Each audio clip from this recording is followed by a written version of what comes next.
En nuestra clase de hoy vamos a ver las oraciones. También vamos a ver las oraciones unimembres y las bimembres. Las oraciones son unidades de la lengua que pueden estar constituidas por una o más palabras y tienen sentido completo, independencia sintáctica y figura tonal propia.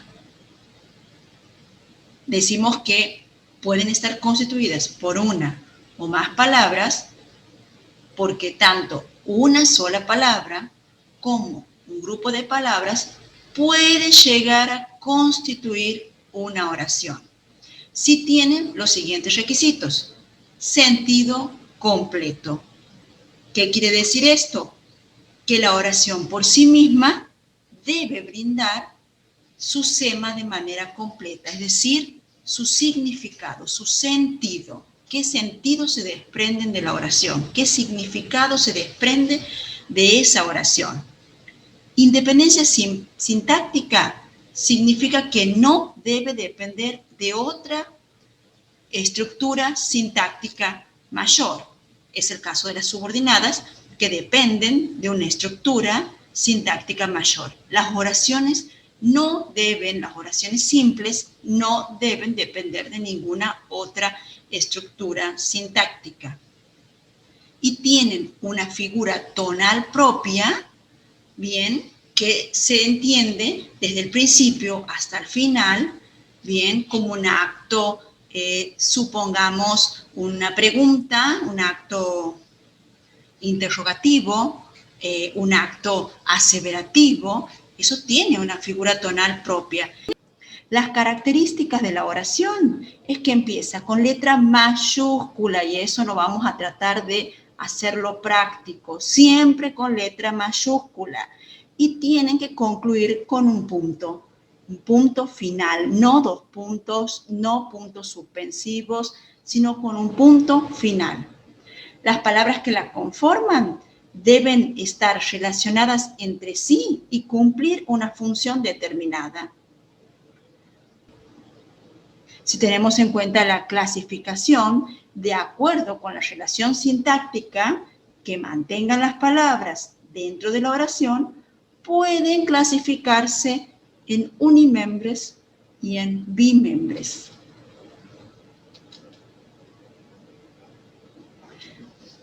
Las oraciones unimembres son aquellas que no pueden separarse en sujeto y en predicado. Algunas oraciones unimembres carecen de un verbo conjugado. Generalmente me preguntan, ¿es una oración unimembre porque no tiene verbo? No, esa es una respuesta que no la daría. Es un caso, puede ser que carezca de un verbo conjugado. Ya vamos a ver por qué. Por ejemplo, una gran persona.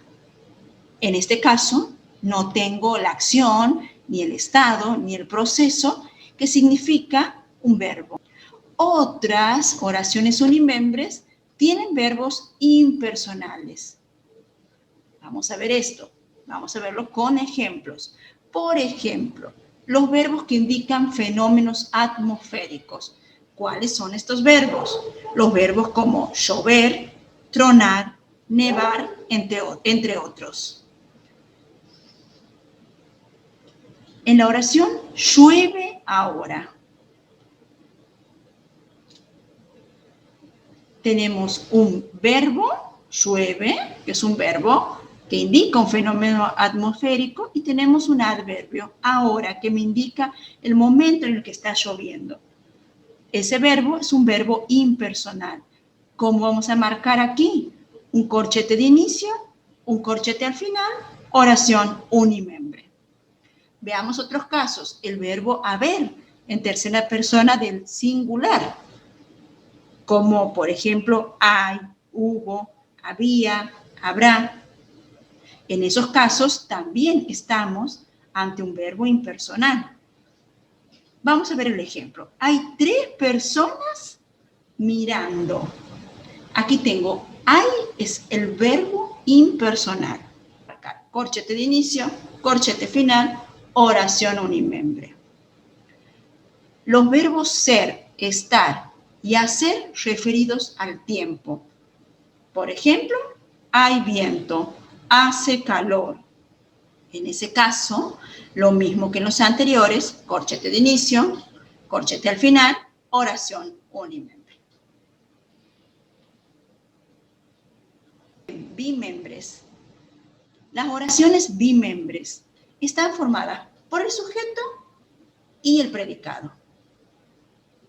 El sujeto es el tema de la oración y el predicado es aquello que se dice acerca del tema.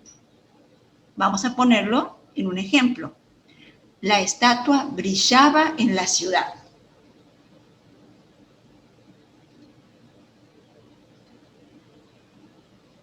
Busquemos el verbo.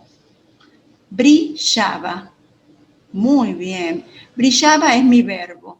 Ahora, ¿de qué se habla en la oración? Y aquí tenemos que prestar muchísima atención. Se habla de la estatua.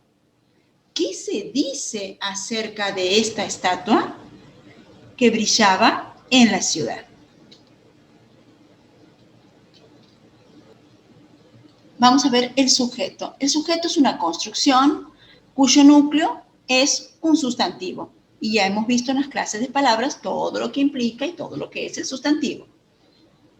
La característica es que puede ser reemplazado por un pronombre personal o demostrativo. Esto también ya lo hemos visto, pero vamos a refrescar un poco.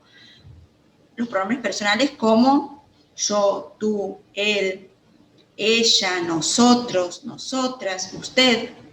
Y los pronombres demostrativos como este, esa, esto, estas, ese, esa, eso, aquel, aquello, por recordar un poco los pronombres.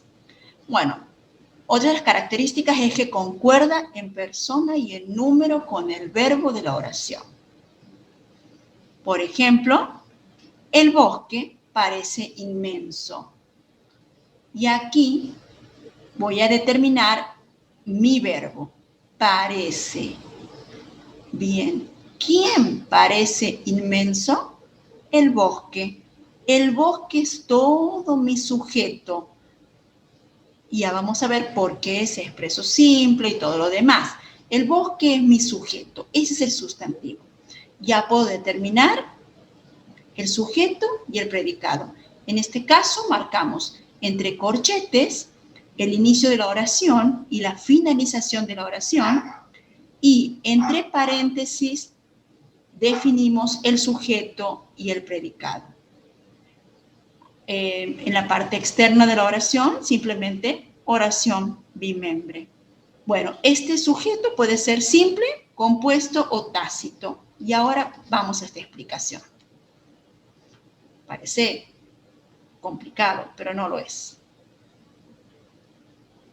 Por ejemplo, el chico pasea en su bicicleta. Busquemos el verbo. Muy bien, pasea. ¿Quién pasea? El chico. Entonces, ya podemos determinar que es una oración bimembre. Tiene su sujeto y su predicado. Vamos a recordar esto de nuevo. Inicio de oración, corchete. Fin de oración, corchete. Separamos el sujeto del predicado entre paréntesis. Y vamos a analizar ahora el sujeto. El sujeto, ¿quién ejecuta la acción del verbo? Chico, ¿verdad? Él está simplemente modificando y acompañando a ese núcleo. Entonces, chico es mi núcleo del sujeto. ¿Quién es el núcleo del sujeto o qué es el núcleo del sujeto? Es el agente que ejecuta la acción del verbo. Y ese sujeto, ese núcleo del sujeto, me va a dar la pauta, que primero, esta es la parte que entre corchetes, que es el sujeto. Es expreso porque está escrito. Y voy a poner simple. Esa S significa simple y significa que hay un solo sujeto. Lo del predicado lo dejamos para dentro de un rato. Vamos a la segunda oración. Jorge y Pablo pasean en sus bicicletas. Busquemos el verbo. Pasean. ¿Quiénes pasean?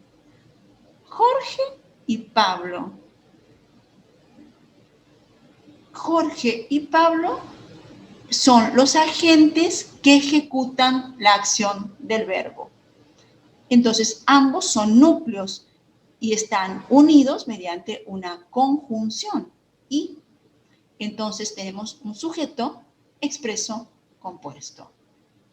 Y no nos olvidemos que inicio de oración, paréntesis, fin de oración, perdón, no nos olvidemos que inicio de oración, corchetes, fin de oración, corchetes, inicio de sujeto, paréntesis, fin de sujeto, paréntesis, inicio del predicado, paréntesis, fin del predicado, paréntesis.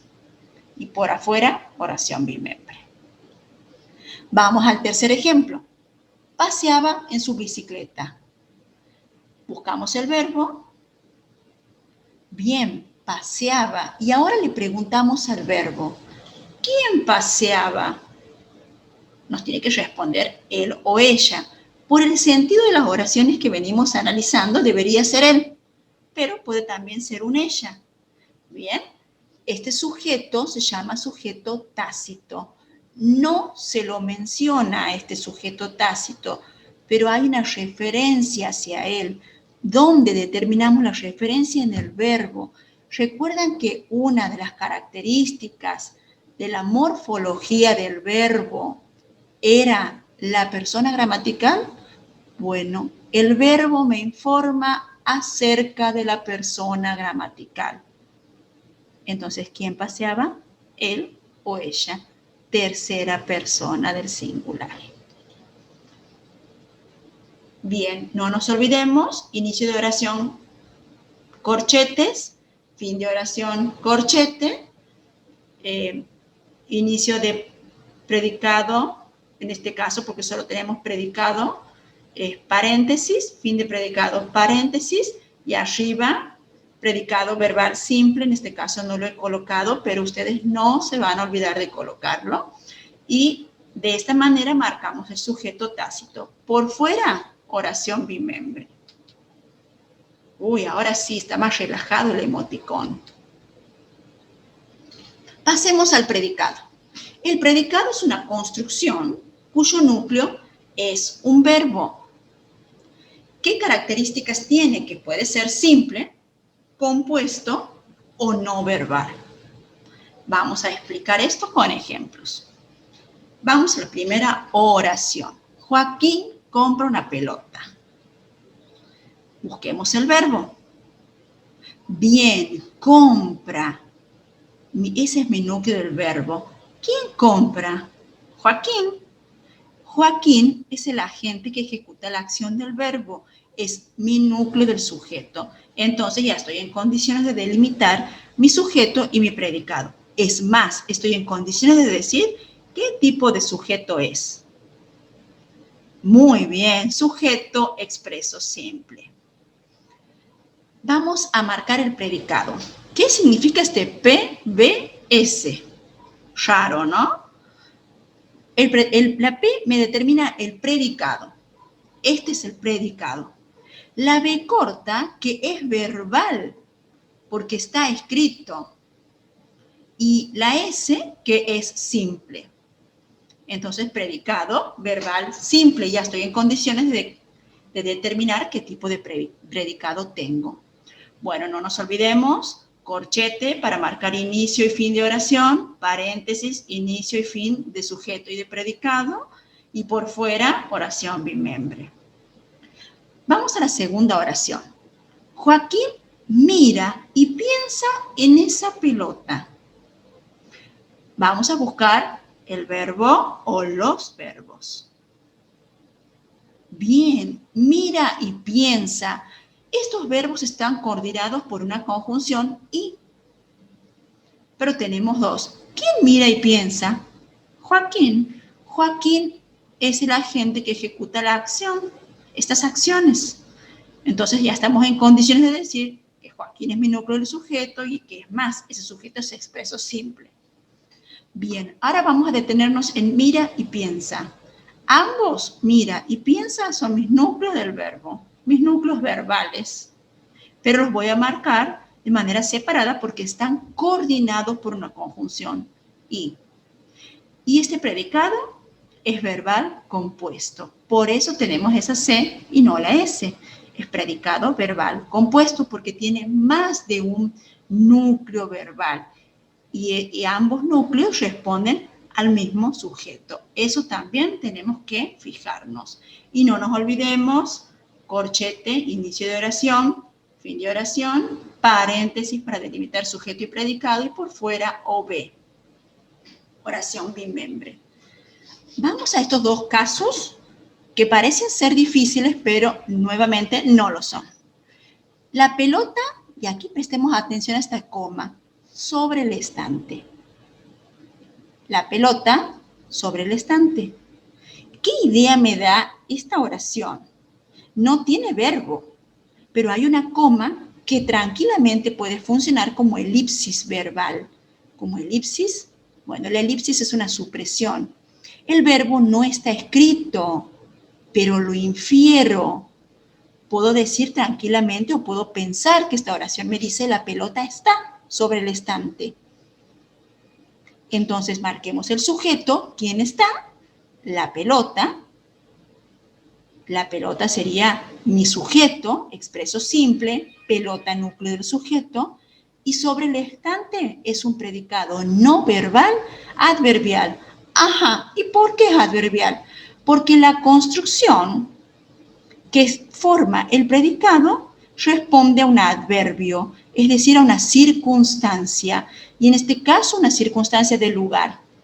Está sobre el estante. Bien, ahora vamos a pasar a la última. La pelota impresionante. La puedo interpretar así. La pelota es impresionante. ¿Quién es? La pelota. Mi núcleo del sujeto sigue siendo pelota en este caso. La pelota es mi sujeto expreso simple. Y en impresionante es un predicado no verbal nominal.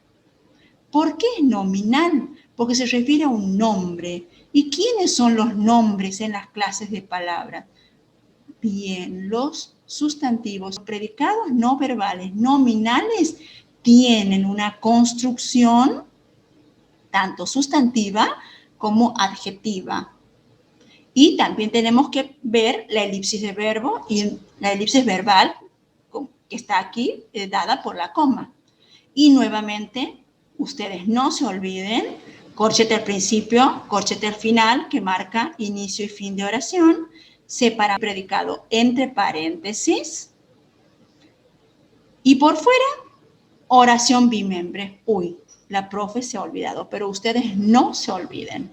Bueno, espero que esta clase les haya servido y nos vemos la próxima.